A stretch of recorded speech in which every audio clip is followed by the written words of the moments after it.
The massive ship called the Nexus moved through space like a floating city. Its hull stretched for miles, covered in lights that blinked like stars. Inside this giant vessel, the most powerful beings in the galaxy made decisions that affected billions of lives. Admiral Zethkar stood in the main command center, his reptilian scales catching the blue light from the screens around him. He had ruled space battles for over 300 years. His kind, the Vraxians, were one of the 12 races that controlled the Galactic Council. They decided who lived, who died, and who could travel between the stars. Admiral, called his aide, a bird-like creature with silver feathers. We have new reports from the outer territories. Zethkar turned his large head toward the screen. The data showed a small yellow star with several planets around it. One of the planets was blue and green, covered mostly in water. What am I looking at? A primitive species, sir. They call themselves humans. They live on the third planet from their star. Our scouts say they just learned how to travel faster than light. They are spreading to nearby star systems. The Admiral laughed, a sound like rocks grinding together. Another young race thinks they can explore the galaxy. How many ships do they have? Maybe 100, sir. Small ones. Nothing that could threaten us, Zethkar nodded. This happened every few decades. Some new species would discover space travel and think they owned the universe. The Council had a simple way to deal with this problem. They would arrive with overwhelming force, show the newcomers who really ruled space, and then add them to their empire. Send word to the other council members, Zethkar ordered. Tell them we have a new integration to perform. Within hours, ships from across the galaxy began moving toward the human solar system. The council fleet grew larger and larger. Warships the size of mountains joined the group. Each vessel carried enough firepower to destroy entire cities. The aliens inside these ships had conquered hundreds of worlds using the same method over and over again. The plan was always the same. Arrive in overwhelming numbers. Demand a meeting with the planet's leaders. Show them recordings of what happened to other worlds that refused to join the Council. Most species surrendered immediately. Those that didn't were crushed completely. Zethkar studied the reports about humans while the fleet assembled. The creatures were young, maybe 10,000 years old as a civilization. They had only recently learned to use metal and electricity. Their fastest ships could barely reach other stars in their local area. They had no shields, no energy weapons, no technology worth mentioning. Perfect for integration, he muttered to himself. The Council had rules about new species. First, they would be tested. If they were smart enough and useful enough, they could become servants of the Council races. They would mine resources, build ships, and serve the greater galactic civilization. If they were too primitive or too aggressive, they would be removed entirely. Humans seemed to fall into the first category. The scout reports showed they were good at building things and solving problems. They could probably serve as workers or soldiers for the Council forces. Their homeworld had plenty of water and metals that could be useful. Admiral, his aide reported, the fleet is ready, 30 ships including the Nexus. Should we begin the jump to human space? Yes, set course for their outer colonies. We'll meet them at the edge of their territory and show them what real power looks like. The jump through hyperspace took several days. When the Council fleet arrived at the target coordinates, they were near a human colony world called New Geneva. It was a small planet with maybe 10 million humans living on it, perfect for making an impression. Zethkar activated the communication system and broadcast on all frequencies. Attention, human vessels. This is Admiral Zethkar of the Galactic Council. You are ordered to send representatives for immediate diplomatic contact. Failure to comply will result in military action. The response came back within minutes. The voice was calm, speaking in clear words. Welcome to human space, Admiral. We appreciate the opportunity to meet. We'll send a representative to discuss matters with you. Zethkar smiled, showing rows of sharp teeth. This was going exactly as planned. The humans sounded polite and cooperative. They understood they were dealing with superior beings. This would be one of the easier integrations he had overseen. Excellent, he replied. Send your representative to these coordinates. We await your arrival. The Admiral turned to his staff. Begin recording everything. The other Council races will want to see how smoothly this operation goes. These humans seem more reasonable than most new species. His communications officer, a tall gray being with large black eyes, raised one thin hand. Sir, I'm detecting a hyperspace signature approaching our position. The human representative is arriving. Put it on the main screen. Let's see what kind of primitive vessel they send to meet the might of the Galactic Council. The screen showed the swirling colors of hyperspace as something large prepared to exit near their fleet. Zethkar expected to see a small human ship, maybe carrying a few dozen crew members and some crude weapons. He planned to be merciful with these young beings. They would make decent servants once they learned their proper place in the galaxy. Contact emerging from hyperspace in 10 seconds, the communications officer announced. Whatever they're sending, sir, it's quite large, Zethkar frowned. Large was relative. Even the biggest ship he'd seen from a primitive species was tiny, compared to Council vessels. How large? I'm getting strange readings, Admiral. This might be some kind of error in our sensors. Just show me the ship. The hyperspace window burst open like a flower blooming, and something emerged that made every alarm in the Council fleet begin screaming at once. What appeared was not a ship. It was not even a fleet of ships. It was something that defied every assumption Zethkar had made about these primitive humans. It was bigger than anything he had ever seen in space, bigger than many moons, stretching across the viewscreen like a metal wall that went on forever. The surface was covered with structures and weapons that seemed to go on for miles and miles. Lights blinked across its hull in patterns that hurt to look at directly. The silence in the command center stretched for long moments as every member of Zethkar's crew tried to understand what they were seeing. Finally, his aide whispered, "Admiral, what is that thing?" Zethkar's throat felt dry. His hands shook as he gripped the edge of his command console. For the first time in 3 centuries of commanding fleets, he was looking at something that made his own flagship seem small and helpless. "I don't know," he admitted, his voice barely audible. "I don't know what that is." The human vessel hung in space like a metal mountain that someone had stretched until it was longer than most cities. Captain Sarah Chen stood on the bridge of the UHSF Indomitable, watching the alien fleet through the massive viewing windows that ran along the front of her ship. "Ma'am," called Lieutenant Rodriguez from the sensor station, "the alien vessels are maintaining their distance. They haven't moved since we arrived." Chen nodded. She had expected this reaction. The Indomitable was designed to make exactly this impression on anyone who saw it. At 200 kilometers long and 40 kilometers wide, it was more than a ship. It was a statement about what humanity could build when they put their minds to it. "Are their weapons powered?" she asked. "Some of them, Captain. The smaller ships activated their weapon systems when we dropped out of hyperspace. The big one in the center seems to be holding back. Smart of them. Signal all departments. We're now in diplomatic contact with an unknown alien civilization. Everyone stays alert, but nobody fires unless I give the order." The bridge of the Indomitable was itself larger than most spaceships. Hundreds of crew members worked at stations that controlled different parts of the massive vessel. The ship's artificial intelligence, called ARIA, managed thousands of systems that no human crew could handle alone. "Captain Chen," ARIA's voice came through the speakers. "I'm receiving a communication from the largest alien vessel. They're asking us to identify ourselves. Put them through, ARIA." The main screen lit up with the image of a creature that looked like a giant lizard walking on 2 legs. Its scales were dark green with patches of black, and its eyes were bright yellow. When it spoke, its voice was deep and rough. "Human vessel, I am Admiral Zethkar of the Galactic Council. You will state your identity and purpose immediately." Chen stepped forward so the alien could see her clearly. She wore the dark blue uniform of the United Human Space Force, with the silver stars of a fleet captain on her collar. Her brown hair was pulled back in a regulation style, and her dark eyes met the alien's gaze without fear. "I'm Captain Sarah Chen of the United Human Space Force vessel Indomitable. You requested a meeting with human representatives." "Here I am." The alien's face showed confusion. "This is your diplomatic vessel?" "That's correct, Admiral." "Is there a problem?" For several seconds, the alien said nothing. Chen could see him looking at something off-screen, probably getting reports about the size and power of her ship. She had seen this reaction before, during humanity's first contact with the automated probe from the galactic rim. Size and strength spoke a universal language.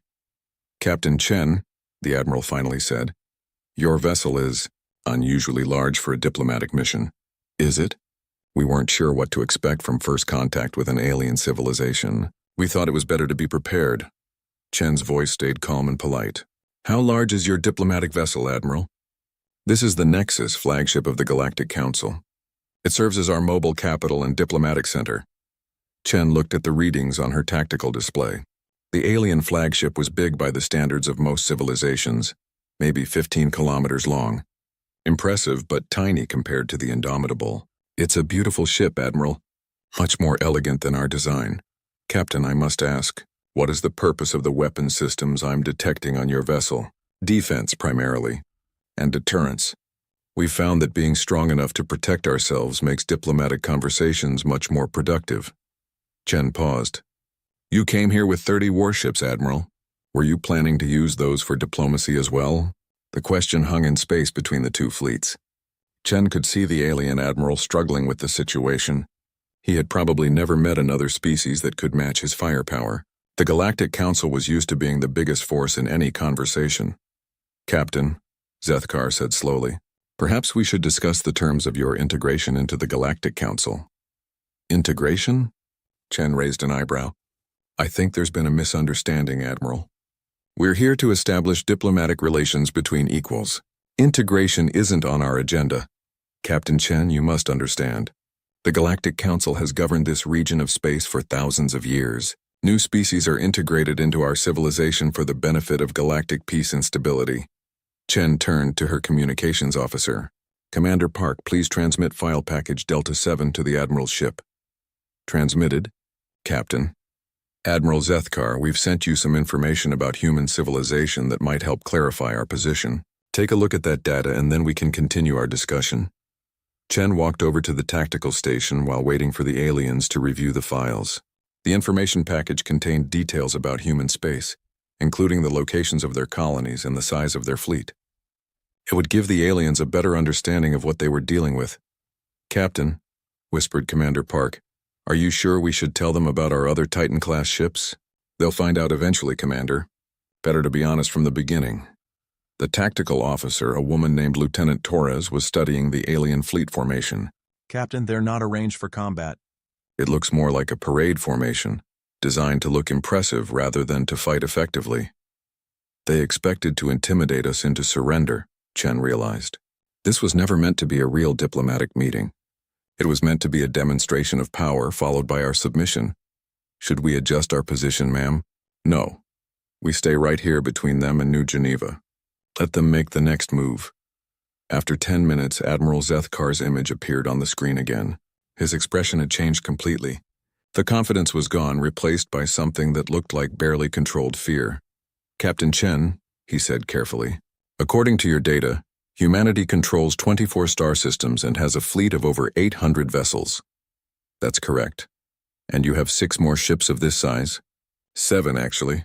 The UHSF Leviathan was completed last month. Chen didn't mention that 3 more Titan-class ships were under construction, or that humanity had been building them specifically in case this kind of situation arose. The alien was quiet for a long moment. Captain, may I ask why your species has built such a large military force? We learned early in our history that peace comes from strength, Admiral. We build these ships so we never have to use them in anger. When everyone knows you can defend yourself, most conflicts can be resolved through conversation.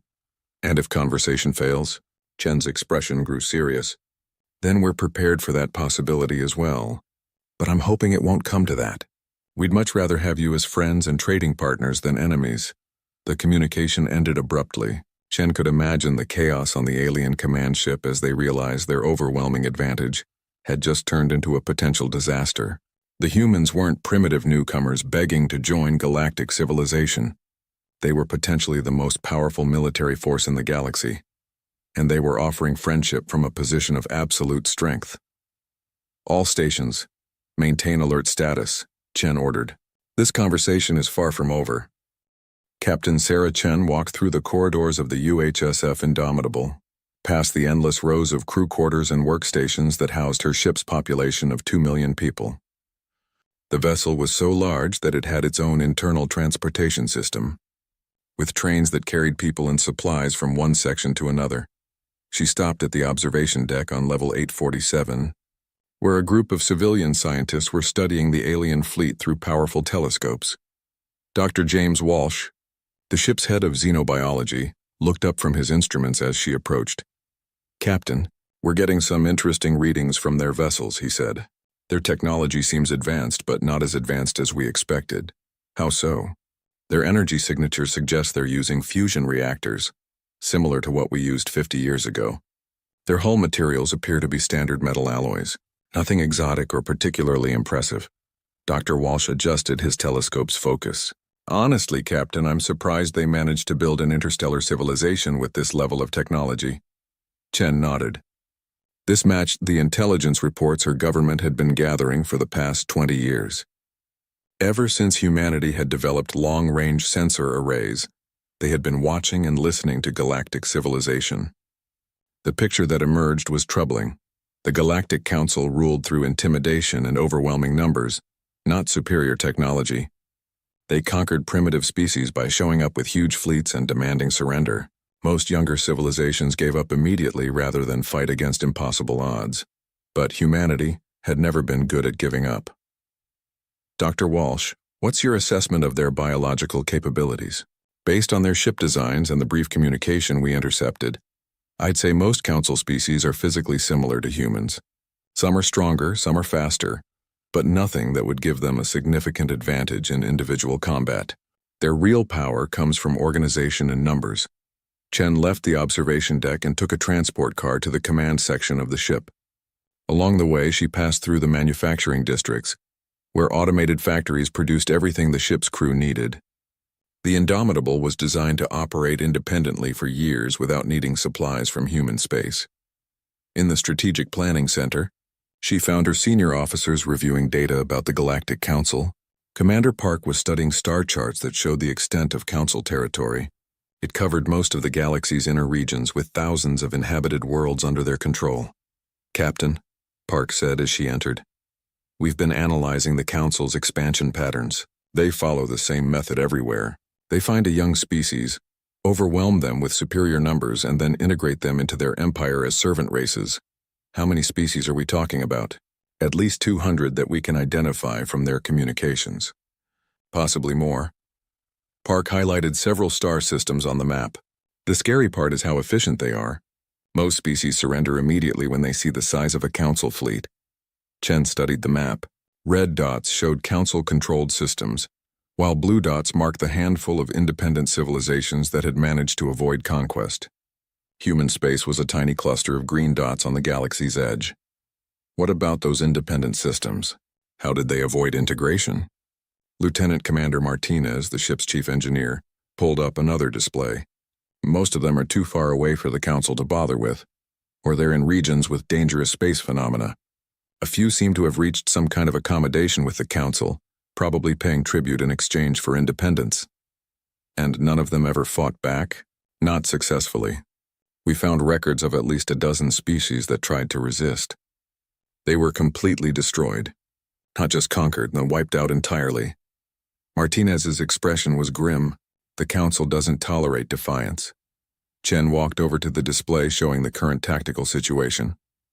The alien fleet was still maintaining its distance from the Indomitable, but she could see they were sending out scout ships to get better sensor readings of her vessel.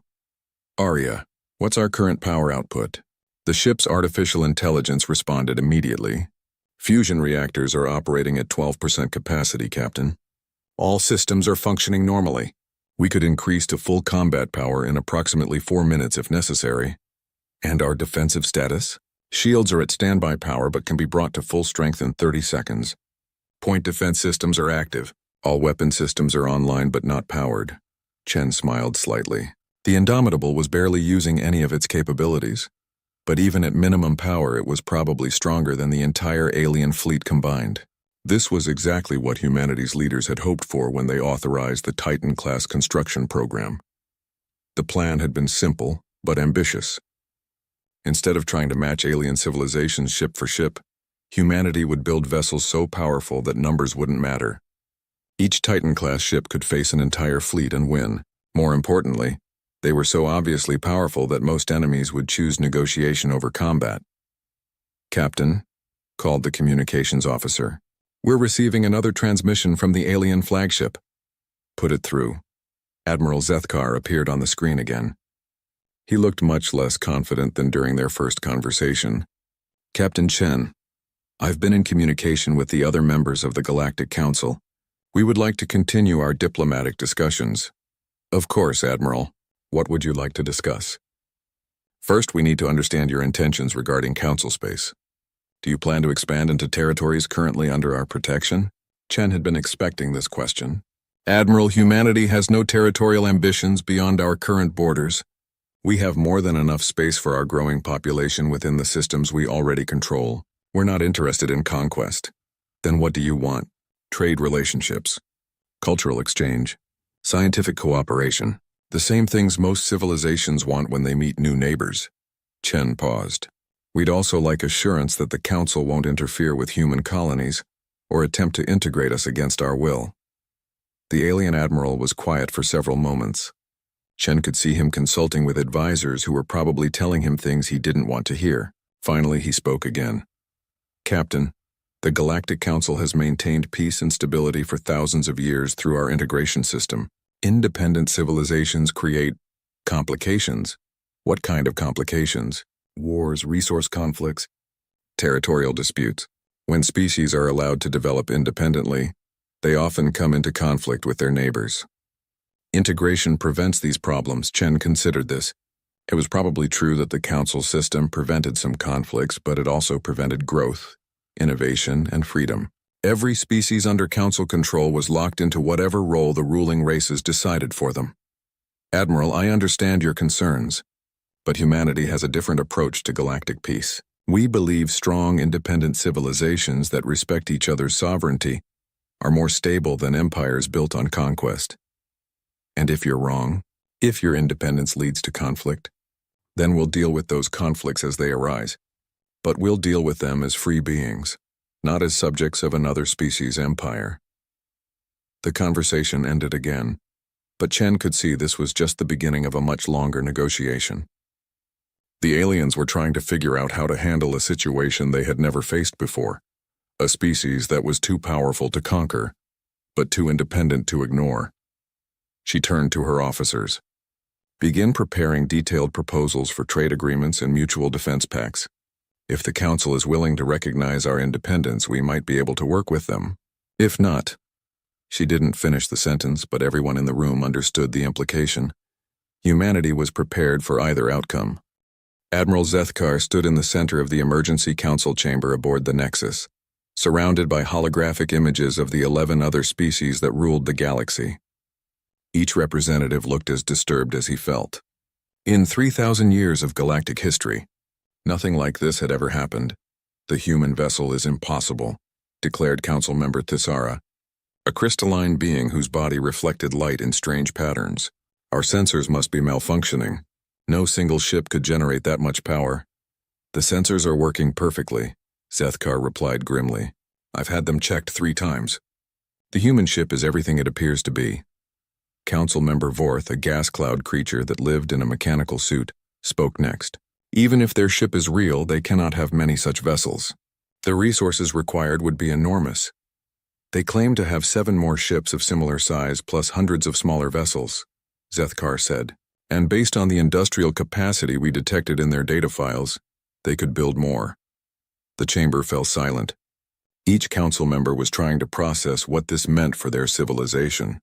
For thousands of years, the Galactic Council had been the ultimate authority in this region of space. They had built their empire on the simple principle that numbers and organization could overcome any individual advantage. But the humans had changed the equation completely. Their single ship was more powerful than entire council fleets. If they really had 8 such vessels, they could potentially challenge the council's authority across dozens of star systems simultaneously. What are their demands? Asked Council Member Zarek, a tall insectoid creature with multiple arms and glowing compound eyes. They claim they don't want territory. They say they only want trade relationships and recognition of their independence. Zethkar pulled up the communication logs. But they've made it clear they will not accept integration into our system. Unacceptable, Zarek clicked angrily. No species has ever been permitted to remain independent within our sphere of influence. It would set a dangerous precedent. Council Member Nalara, who looked somewhat like a giant sea creature, moved her tentacles in patterns that indicated deep concern. If we allow the humans to remain independent, other species might demand the same treatment. Our entire governmental structure could collapse. Zethkar had been thinking about this exact problem since his first conversation with the human captain.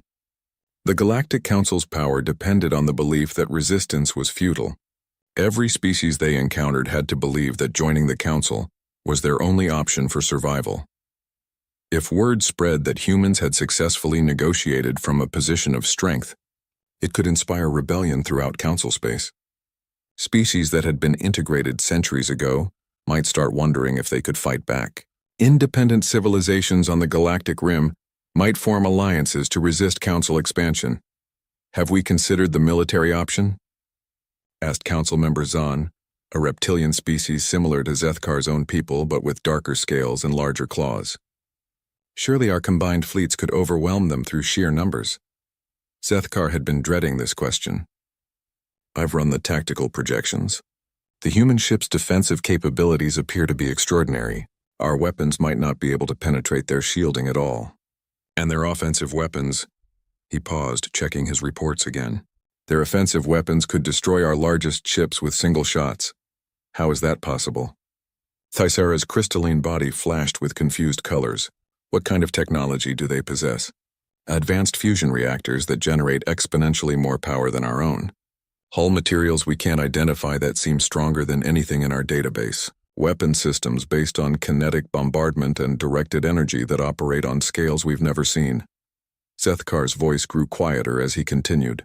They may be centuries ahead of us technologically. The council chamber erupted in discussion as various members argued about the implications. Some insisted the humans must be bluffing. Others suggested immediate retreat to council space. A few recommended attempting to learn more about human technology through espionage or negotiation. Council Member Vorth finally called for order. Admiral Zethkar, in your professional military opinion, what would happen if we attempted to force integration through combat? Zethkar had been a military commander for 3 centuries. He had overseen the conquest of dozens of worlds and the integration of countless species. He had never before had to consider the possibility of defeat. Complete disaster, he said quietly. Based on what I've observed, the human ship could destroy our entire fleet without taking significant damage. And they have 7 more ships like it plus supporting vessels. If we attack them, we lose. If they decide to retaliate against Council space, he didn't finish the sentence. What about our automated defense networks? Asked Zarek. Surely our orbital platforms and system fortifications could stop them. Our defense networks are designed to stop traditional fleets with traditional weapons. The humans could probably bypass them entirely or destroy them from ranges where they can't fight back. Zethkar pulled up tactical displays showing human space. Look at their colony arrangement. Perfect spacing for mutual defense, industrial capacity distributed across multiple systems, defensive platforms around every inhabited world. They've been planning for this kind of confrontation for decades. Council Member Nalara's tentacles writhed with agitation. How long have they been watching us? Unknown, but probably years or even decades. They seem to know our standard integration procedures perfectly. They know about our tributary species, our trade routes, even our internal political structure. Zethkar highlighted portions of the human data transmission. This level of intelligence gathering suggests a very sophisticated observation network. The implications were terrifying. If humans had been watching galactic civilization for years, they knew exactly where the Council was strong and where it was vulnerable. They had prepared for this confrontation, while the Council remained completely ignorant of their existence. What do they want from us now? Asked Council Member Zahn. A formal treaty recognizing human space as independent territory, trade agreements that would give them access to galactic markets, cultural exchange programs. Zethkar paused. And they want assurance that we won't attempt forced integration of other species within their local area. They want to protect other species from us? Thaisara's lights flashed bright red with anger. They dare to question our right to govern? They're not questioning our right to govern Council space, Zethkar corrected. They're establishing boundaries. They're telling us there are limits to how far our authority extends. This was the heart of the problem. For 3,000 years, the Galactic Council had believed their authority was unlimited. They expanded wherever they wanted, integrated whoever they found, and answered to no one. The humans were politely but firmly telling them those days were over. Admiral, Council Member Vorth said slowly, what are your recommendations? Zethkar looked around the chamber at the faces of the most powerful beings in the galaxy. They were looking to him for answers he wasn't sure he could provide. The old certainties were gone. The Council's position as the ultimate galactic authority was being challenged by a species they had barely known existed. "I recommend we negotiate," he said finally. "We accept their terms, establish diplomatic relations, and hope they meant what they said about not wanting territory. Because the alternative is a war we cannot win." The silence that followed was the sound of an empire realizing it was no longer invincible. The age of Galactic Council supremacy was ending, and none of them knew what would take its place. The signing ceremony took place in neutral space, exactly halfway between the human colony of New Geneva and the edge of Council territory. Two massive ships faced each other across the void, the UHSF Indomitable and the Council flagship the Nexus. Captain Sarah Chen stood in the ship's main conference room, a space large enough to hold 1,000 people comfortably. The room had been designed for exactly this kind of occasion, with polished metal walls displaying the flags and emblems of human colonies throughout space. Across from her, Admiral Zethkar represented the Galactic Council. The reptilian commander looked older than he had during their first meeting, as if the past weeks of negotiation had aged him years. Behind him stood representatives from each of the 12 Council species, their various forms creating a strange but impressive display of galactic diversity. Article 1, Chen read from the treaty document.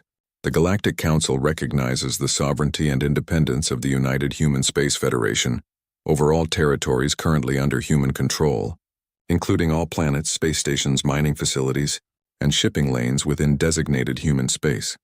Zethkar nodded slowly. Accepted by the Council. Article 2. Both parties agree to establish peaceful trade relationships based on mutual benefit and voluntary exchange.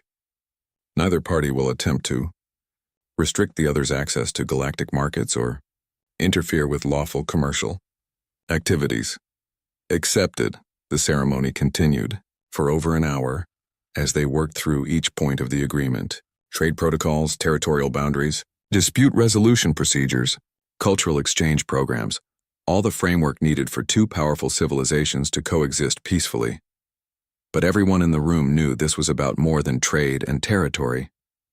This treaty was establishing a new principle in galactic politics, that the Galactic Council's authority had limits, and that some civilizations were strong enough to negotiate as equals rather than subjects. Article 15, Chen continued. Both parties agree to respect the sovereignty and self-determination of independent civilizations within their respective spheres of influence. Neither party will attempt forced integration or conquest of species that have not voluntarily requested membership. This article had been the most difficult to negotiate. The Council had argued for hours about their traditional integration policies, claiming they brought peace and stability to the galaxy. But faced with humanity's obvious military superiority, they had eventually agreed to restrict their expansion activities to species that actually wanted to join their empire. Article 16. In the event of external threats to galactic peace and stability, both parties agree to consult with each other and consider coordinated responses to protect civilian populations and maintain interstellar order. Admiral Zethkar looked up at this article. It was humanity's subtle way of offering partnership rather than mere coexistence. If something threatened the galaxy as a whole, humans and Council forces might fight side by side rather than against each other. Accepted, he said quietly. When the formal readings were complete, both commanders signed the treaty documents using traditional methods from their respective cultures. Chen signed with a simple pen made from metals mined in the Sol system. Zethkar pressed his clawed hand into a bioreactive pad that recorded his genetic signature. Captain Chen, Admiral Zethkar said as they shook hands in the human custom. May I ask you a personal question? Of course, Admiral. How many more ships like the Indomitable does humanity actually possess? Chen's smile was diplomatic but not entirely revealing. Enough, Admiral. We believe in being prepared for any possibility. Prepared for what, exactly? What does humanity expect to face in this galaxy? Chen looked through the conference room's viewing windows at the stars beyond. We don't know what's out there, Admiral. Maybe there are threats neither of us has discovered yet. Maybe there are other civilizations even more powerful than ours. Maybe the galaxy will remain peaceful for centuries. She turned back to face him. But if something dangerous does appear, wouldn't you rather have us as allies than enemies? The question hung between them as the ceremony concluded and the various delegations prepared to return to their ships. As Admiral Zethkar walked back toward the shuttle that would take him to the Nexus, he reflected on how much had changed in just a few weeks. The Galactic Council was still the largest political organization in the galaxy, still controlled thousands of worlds, still commanded fleets that could overwhelm most civilizations, but they were no longer the ultimate authority in galactic affairs. They now shared space with another major power, one that had proven itself capable of projecting force across interstellar distances. More importantly, the precedent had been set. Independence was possible. Resistance could succeed. Other species throughout the galaxy would eventually hear about humanity's successful negotiation, and some of them would start wondering if they too could demand better treatment from their galactic neighbors. On the bridge of the Indomitable, Captain Chen watched the Council fleet prepare for the journey back to their territory. The alien ships moved in perfect formation, their crews probably eager to return to familiar space after weeks of uncomfortable proximity to humanity's massive vessel. "Captain," called Lieutenant Torres from the tactical station, "we're receiving a priority message from Earth Command." "Put it through." The image of Admiral Harrison appeared on the main screen. He was the commanding officer of the United Human Space Force and one of the architects of humanity's defensive strategy. "Congratulations, Captain Chen. The treaty signing was broadcast throughout human space. You and your crew have made history today." "Thank you, sir. What are our orders now?" "Return to patrol duties in the outer colonies. But stay alert. We're getting reports that some of the independent civilizations on the galactic rim are sending diplomatic inquiries. They want to know more about humanity's approach to interstellar relations." Chen nodded. This was what they had expected.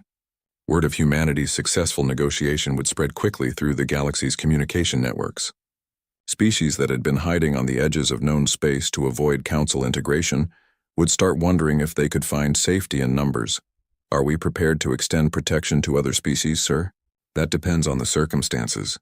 We're not looking to build an empire, Captain. But if there are civilizations that share our values and want to work together for mutual defense," Admiral Harrison paused, "we'll evaluate each situation as it develops." The communication ended, leaving Chen to contemplate the future. Humanity had achieved its immediate goals: recognition as an equal power and protection of human space from forced integration. But this was just the beginning of a much larger change in galactic politics. Over the following months, the effects of the treaty became clear throughout the galaxy. 3 independent civilizations on the galactic rim formed a mutual defense pact with humanity, creating the first alternative to Council membership in thousands of years. Several Council member species began quietly requesting more autonomy within the existing system. Most significantly, the galaxy's approach to conflict resolution began to shift. Instead of the Council simply imposing solutions through superior force, disputes increasingly involved negotiation between multiple parties with comparable power.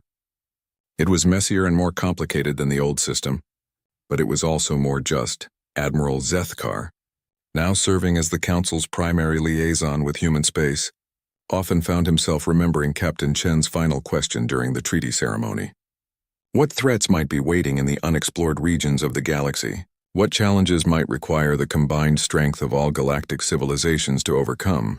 He didn't know the answers to those questions, but he was increasingly grateful that when those challenges finally appeared, humanity would be standing with them, rather than against them.